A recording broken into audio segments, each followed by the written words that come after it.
Hello students, welcome back in Digital Gyani. So let's continue with historiography development in the West. तो आज देखते हैं development of scientific perspective in Europe and historiography. तो 18वीं सदी यानी 1700 के बाद तक यूरोप में विज्ञान यानी साइंस और सोचने समझने की तरीके यानी फिलोसॉफी में बहुत तरक्की हो गई थी। पहले के विद्वान मानते थे कि हम समाज और इतिहास को भी विज्ञान की तरह ही पढ़ सकते हैं और सच का पता लगा सकते हैं। अब लोग इस बात पर ज़्यादा चर्चा करने लगे थे कि इतिहास को कैसे लिखा जाना चाहिए ताकि वह बिल्कुल सच्चा और ऑब्जेक्टिव हो। इससे पहले यूरोप की यूनिवर्सिटियों में ज़्यादातर पढ़ाई बस भगवान और धर्म से जुड़ी बातों पर ही होती थी, लेकिन अब हालात बदल रहे हैं। 1737 में जर्मनी में गॉटिंगन यूनिवर्सिटी नाम की एक यूनिवर्सिटी खुली। यह बहुत खास थी क्योंकि यह पहली यूनिवर्सिटी थी जहां इतिहास को एक अलग और ज़रूरी विषय मानकर उसके लिए एक अलग डिपार्टमेंट बनाया गया। इसे देखने के बाद जर्मनी की दूसरी यूनिवर्सिटियां ने भी इतिहास की पढ़ाई पर जोर देना शुरू कर दिया। नाउ नोटेबल स्कॉलर्स, इतिहास को कैसे लिखा जाए इससे बेहतर बनाने में कई विद्वानों ने योगदान दिया। उन्हीं में से एक खास विद्वान थे रेने डेस्कार्ट।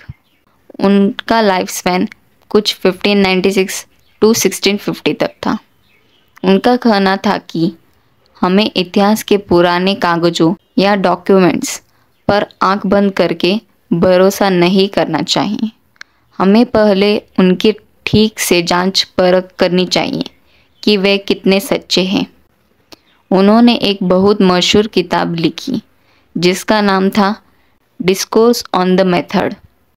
इस किताब में उन्होंने एक ज़रूरी नियम बताया जिसने साइंस की तरक्की पर भी बहुत असर डाला। वह नियम था, किसी भी बात को तब तक सच मानो जब तक तुम्हारे मन के सारे शक दूर ना हो जाए। अब एक और बड़े विद्वान थे वोल्टेयर, जिनका लाइफ स्पैन था 1694 टू 1778।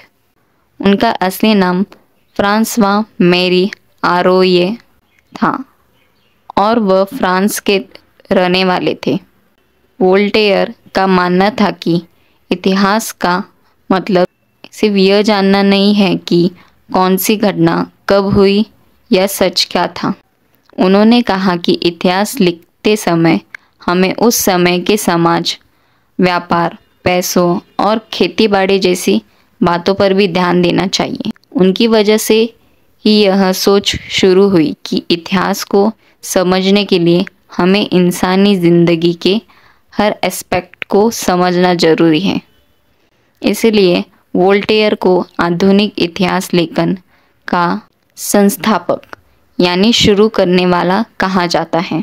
अब देखते हैं जॉर्ज विलियम फ्रेडरिक हेगल क्या कहते हैं। इनका लाइफ स्पैन था कुछ 1770 टू 1831। जर्मनी के एक बहुत बड़े फिलोसोफर थे। उनका कहना था कि इतिहास में जो भी सच में हुआ उसे एक लॉजिक के साथ पेश किया जाना चाहिए। वह मानते थे कि इतिहास की घटनाएं जैसे जैसे आगे बढ़ती है वे दिखाती है कि इंसान प्रोग्रेस कर रहा है। उन्होंने यह भी कहा कि इतिहास को पेश करने का तरीका हमेशा बदलता रहता है, खासकर तब जब हमें नए सबूत मिलते हैं। हेगल की बातों से दूसरे विद्वानों को यह भरोसा हुआ कि भले ही इतिहास पढ़ने का तरीका विज्ञान के तरीके से अलग हो, लेकिन वह किसी भी तरह से कम नहीं है। उनकी दो किताबें बहुत मशहूर हैं, इनसाइक्लोपीडिया ऑफ फिलोसॉफिकल साइंस, जिसमें उनकी भाषण और लेख लिखे हैं, और reason in history is also well known.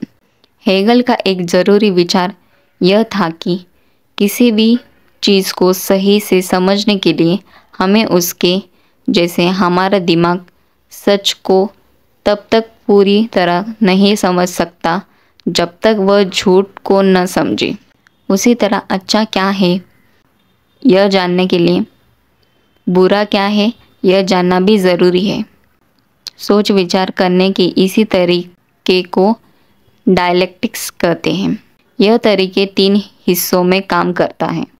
पहला थीसिस, यह पहला विचार्य या सिद्धांत होता है। सिद्धांत means principle. For example, homework important है क्योंकि इसी बहाने स्टूडेंट पढ़ाई करते हैं और कॉन्सेप्ट भी समझ आ जाता है। दूसरा एंटीथीसिस, यह उसे पहले विचार का उल्टा विचार होता है। फॉर एग्जाम्पल, होमवर्क ज़्यादा होता है तो ये बच्चों को स्ट्रेस और खेलने को और आराम का समय भी ले लेता है। तीसरा सिंथेसिस, जब हम दोनों थीसिस और एंटीथीसिस पर सोचते हैं तो हम एक नए और बेहतर विचार पर पहुंचते हैं जिसमें दोनों की सच्चाई शामिल होती है। फॉर एग्जाम्पल, होमवर्क होना चाहिए बट लिमिट में और इम्पोर्टेंट टॉपिक्स पर ही, ताकि बच्चों पे दबाव ना पड़े। इसी पूरी प्रक्रिया थीसिस, एंटीथीसिस एंड सिंथेसिस को हेगेल का डायलेक्टिक्स कहते हैं।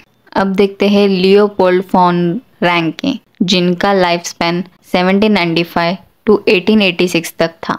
19वीं सदी का इतिहास लेखन के तरीके पर बर्लिन यूनिवर्सिटी के स्कॉलर लियोपोल्ड फॉन रैंके का बहुत बड़ा प्रभाव था। उन्होंने बताया कि इतिहास लिखते समय सिर्फ कल्पना या अनुमान पर नहीं बल्कि इम्पोर्टेंट और ओरिजिनल डॉक्यूमेंट्स पर भरोसा करना चाहिए।